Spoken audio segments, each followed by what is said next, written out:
के खाते में 5 किलो खाद्यान्न, 5 सदस्य हैं तो 25 किलो, 7 हैं तो 35 किलो खाद्यान्न उस परिवार को भी देंगे। 1 किलो खाद्य तेल, 1 किलो दाल और 1 किलो खाद्य नमक भी इस परिवार को उपलब्ध करवाने का निर्णय सरकार ने तय किया है। और भाइयों बहनों, दिसंबर में ये योजना मिलनी प्रारंभ हो जाएगी। मैं इसके लिए आपका सबका अभिनंदन करता हूं। महंगाई इससे पहले भी बढ़ती थी, लेकिन सरकार राहत नहीं देती थी। आपने देखा होगा दीपावली के अवसर पर प्रधानमंत्री मोदी जी ने डीजल और पेट्रोल पर एक्साइज की ड्यूटी को भारी कटौती करवा दी और प्रदेश सरकार ने सहयोग करते हुए साथ में कहा कि डीजल और पेट्रोल पे 12 रुपए हम लोग कटौती करेंगे। और भाइयों बहनों, आज आपने देखा होगा कितनी राहत मिली है। डीजल और पेट्रोल के दाम घटाने से क्या राहत मिली है? सभी लोग खुश हैं। महंगाई इससे नियंत्रित होगी, आम जन को राहत मिलेगी। डीजल आम उपभोक्ता के साथ साथ किसानों के लिए इससे भारी राहत मिलेगी। और भाइयों बहनों, पेट्रोल हमारे युवाओं के साथ साथ नौकरी पेशा करने वाले लोगों के लिए अत्यंत महत्वपूर्ण होता है, क्योंकि उनकी बाइक के लिए, स्कूटर के लिए ये बहुत महत्वपूर्ण होता है। और भाइयों बहनों, 12 रुपए कभी आपने सुना था 12 रुपए की कमी हो रही है, लेकिन पहली बार ये भी कमी की है। इसके साथ ही प्रदेश सरकार ने प्रधानमंत्री श्रम योगी मानधन योजना के अंतर्गत भी लगभग 8,000 श्रमिक यहां लाभान्वित हुए हैं। मुख्यमंत्री सामूहिक विवाह योजना में 642 बालिकाओं की शादी यहां पर संपन्न हुई है। मुख्यमंत्री कन्या सुमंगला योजना में 7,000 बालिकाएं इस योजना से पंजीकृत हुई हैं, जिन्हें 15,000 रुपए साल उनको जन्म लेने से लेकर के और स्नातक तक की पढ़ाई के लिए सरकार उपलब्ध करवाएगी। सौभाग्य योजना में 46,000 से अधिक कनेक्शन मुफ्त में उपलब्ध करवाए गए हैं। भाइयों बहनों, हम लोगों ने तमाम अन्य ऐसे कार्यक्रम किए हैं जिन योजनाओं का लाभ गांव को, गरीब को, किसान को, नौजवान को, महिलाओं को, समाज के प्रत्येक तबके को बिना भेदभाव के प्राप्त हो सके। और ये तभी संभव हो पाया जब प्रदेश सरकार ने प्रधानमंत्री मोदी जी के सबका साथ सबके विकास के मंत्र को अंगीकार किया। आज सबका साथ और सबके विकास का ये मंत्र किस रूप में हर तबके को बिना किसी सिफारिश के नौजवान को नौकरी मिल रही है, गरीब को खाद्यान्न मिल रहा है, किसान को किसान सम्मान निधि का लाभ मिल रहा है और परंपरागत हस्तशिल्पी और कारीगरों को विश्वकर्मा श्रम सम्मान और एक जनपद एक उत्पाद की योजना का लाभ मिल रहा है।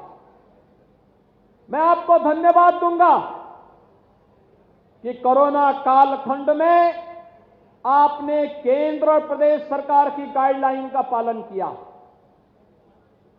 आज जो हम यहां पर आए हैं, मुझे अपने विधायक श्री रमेश दिवाकर के दुखद मृत्यु पर उनके परिवार और उनके सभी चिंतकों के प्रति अपनी संवेदना व्यक्त करता हूं। भाइयों बहनों, बहुत जुझारू विधायक थे, विकास के प्रति प्रतिबद्ध थे, लेकिन द्वितीय लहर ने जिस रूप में उन्हें चपेटे में लिया, आज हमारे बीच नहीं। मैं उन्हें विनम्र श्रद्धांजलि अर्पित करता हूं, उनके परिवार के प्रति अपनी संवेदना भी व्यक्त करता हूं। लेकिन भाइयों बहनों, हमें अभी सतर्क रहना है। कोरोना पूरी तरह समाप्त नहीं हुआ है। वैक्सीन प्रधानमंत्री मोदी जी ने फ्री में उपचार, फ्री में टेस्ट, फ्री में अन्न योजना चला करके और सबको वैक्सीन फ्री में वैक्सीन की घोषणा करके 100 करोड़ से अधिक लोगों को अब तक वैक्सीन दिया है। आप में से कितने लोगों ने वैक्सीन लिया है? हाथ खड़े के बताओ। वाह भाई, आप तो बहुत अच्छे लोग हैं भाई, बड़ा अभिनंदन करता हूं मैं आप लोगों का। लेकिन मेरी आप सबसे अपील है, जिन लोगों ने वैक्सीन नहीं ली है अभी तक, उन लोगों को फ्री में वैक्सीन, सबको वैक्सीन देने के लिए प्रेरित करें। ये कोरोना महामारी में सुरक्षा का एक बेहतर उपाय है। प्रधानमंत्री मोदी जी को फ्री में वैक्सीन देने के लिए हम अभिनंदन करते हैं, उनका आभार भी व्यक्त करते हैं। और मेरी आप सबसे अपील है, अभी भी हमें कोरोना के प्रति सतर्क रहना पड़ेगा। पर्व और त्योहार आएंगे भी, भीड़ भाड़ से बचना होगा, 2 गज की दूरी और मास्क है जरूरी का पालन करना होगा। अगर हम इन सभी चीजों का पालन करते हैं तो भाइयों बहनों, आने वाला समय हर प्रकार से हम लोगों को कहीं न कहीं इस महामारी से बचाव के साथ साथ आगे की योजना को आगे बढ़ाने में भी मदद करेगा। भाइयों बहनों, आज मैं आपसे केवल एक बात कहना चाहता हूं, और वह है, मैं पिछले दिनों जब यहां आया था, पंचनद की बात हुई थी। पंचनद परियोजना को आगे बढ़ाने के लिए सरकार ने निर्णय लिया है कि इस कार्य योजना को हम तेजी के साथ आगे बढ़ाएंगे। इटावा, औरैया और उसके आसपास के तमाम अन्य जनपद सिंचाई की बेहतर सुविधा तो मिलेगी ही, विशुद्ध पाइप पेयजल योजना से हर घर नल योजना भी, यहां पर हम लोग हर परिवार तक पेयजल की योजना पहुंचाने में मदद मिलेगी। अब योजनाओं के लिए सिफारिश करने की आवश्यकता नहीं, विकास की योजना आपके गांव और आपके घर तक आएगी। हमें उसके लिए तैयार रहना होगा। और आपने पिछली बार भारतीय जनता पार्टी को 3 विधायक चुनाव जिता करके भेजे हैं, भेजे थे ना? सांसद भी आपने भेजा, मैं आपका अभिनंदन करता हूं। इस बार फिर तैयार हैं? सभी लोग तैयार हैं? अच्छे लोग भेजेंगे चुनाव जिता करके तो अच्छा कार्य भी होगा, और नहीं तो विपक्ष की सरकार होगी। आप देख रहे हो अभी से उनके गठजोड़ किन लोगों से हो रहे हैं। जेल में जाकर के कुख्यात माफियाओं से, जिसको हम लोग चिमटा से भी छूना नहीं चाहते, वहां जाकर के उसको गले लगाने का प्रयास फिर से हो रहा है। भाइयों बहनों, यह आपराधिक मानसिकता, राजनीति का यह अपराधीकरण प्रदेश के सामने पहचान का संकट खड़ा किया था, और ये राजनीति के अपराधीकरण को हर हाल में रोकना पड़ेगा। दूसरा, महापुरुषों का अपमान जो हो रहा है, आपने देखा होगा एक दल के नेता ने पिछले दिनों एक वक्तव्य जारी किया था, और वक्तव्य क्या जारी किया था? यानी भारत की अखंडता के प्रतीक सरदार पटेल की तुलना देश तोड़क जिन्ना से करने का कुत्सित प्रयास किया था। इस प्रकार के शर्मनाक और निंदनीय बयानों को पूरे प्रदेश को खारिज करना चाहिए। एक, सरदार पटेल देश को जोड़ने वाले थे, भारत की अखंडता के प्रतीक हैं। भारत की 563 से अधिक रियासतों को भारत गणराज्य का हिस्सा बनाने का श्रेय अगर किसी एक महापुरुष को जाता है, लोह पुरुष सरदार वल्लभ भाई पटेल को जाता है। और भारत को तोड़ करके जिन्ना को अपना आदर्श मानने वाले लोग आज भी जिन्नावाद का समर्थन करते हुए जिन्ना के उस डायरेक्ट एक्शन को इस देश को नहीं भूलना चाहिए, जहां जिन्ना ने मुस्लिम उपद्रवियों से हिंदुओं की कत्लेआम करने के लिए कहा था। जिन्ना के इस कुत्सित कृत्यों के देश कभी विस्मृत नहीं कर सकता, और उसे राष्ट्र तोड़क के रूप में ही हमेशा निंदित करेगा। लेकिन आज जिन्ना और सरदार पटेल की तुलना करने का जो प्रयास हो रहा है, हमें ऐसे तत्वों के उन मंसूबों को समझना होगा। सरदार पटेल देश को जोड़ने वाले हैं, जिन्ना देश को तोड़ने वाले हैं। दोनों समकक्ष नहीं हो सकते। सरदार पटेल राष्ट्र नायक हैं, लेकिन भाइयों बहनों, जिन्ना भारत की एकता को खंडित करने वाले हैं।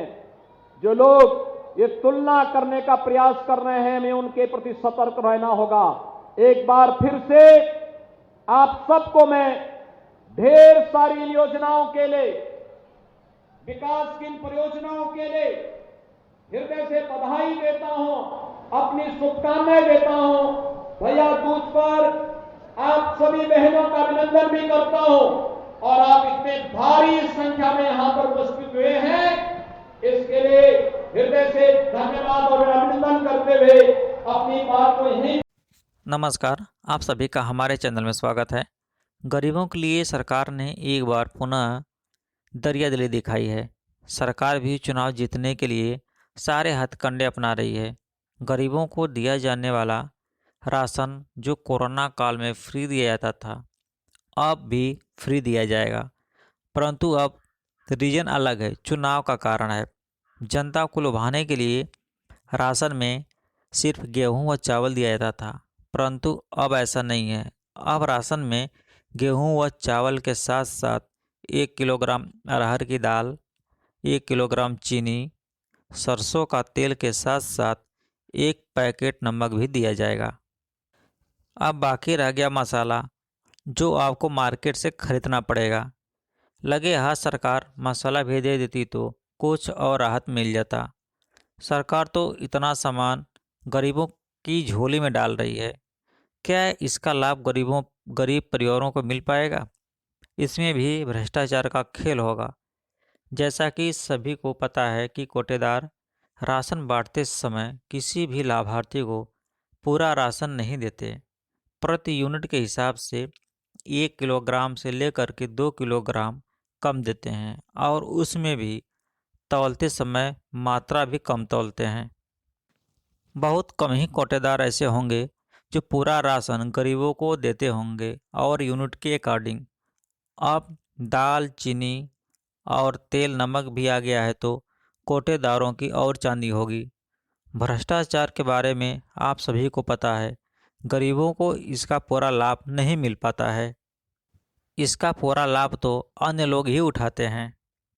जो लोग लड़ाई झगड़ा करने वाले या गाली गलौज करने वाले होते हैं कोटेदार के साथ, वो लोग अपना पूरा राशन प्राप्त कर लेते हैं। बाकी जो सीधे साधे और गरीब लोग होते हैं, वो जितना मिलता है वही लेके और चले जाते हैं। अगर कोई कंप्लेन भी करता है तो इसकी कहीं कोई सुनवाई ही नहीं होती है। अगर बाय द वे कहीं सुनवाई भी होती है, कोई अधिकारी जांच करने के लिए आते भी हैं, तो वे कोटेदार के पास से लेन देन करके मैटर को ही रफा दफा कर देते हैं। अब आपको जागरूक होना है तथा आपको पता होना चाहिए कि हमारा अधिकार कहाँ है, कैसे हमें अपने अधिकार के तहत अपना हक कैसे हम ले सकते हैं। कभी कभी क्या होता है कि आपको अपने अधिकार और कर्तव्य के बारे में जानकारी नहीं होती है। इस अभाव में आप बिल्कुल अनभिज्ञ रह जाते हैं। तो सर्वप्रथम आपको अपने अधिकारों की जानकारी होनी चाहिए। आपको पता होना चाहिए कि हमारा अधिकार क्या है, हमारा राइट्स कौन कौन से हैं। उसके तहत आप अपने अधिकार को ले सकते हैं। आप जागरूक बने, आपको पता होना चाहिए कहाँ गलत हो रहा है, कहाँ सही हो रहा है। अधिक जागरूकता के लिए आपसे निवेदन है कि आप हमारे वीडियो को लाइक करें और चैनल को सब्सक्राइब करें। धन्यवाद।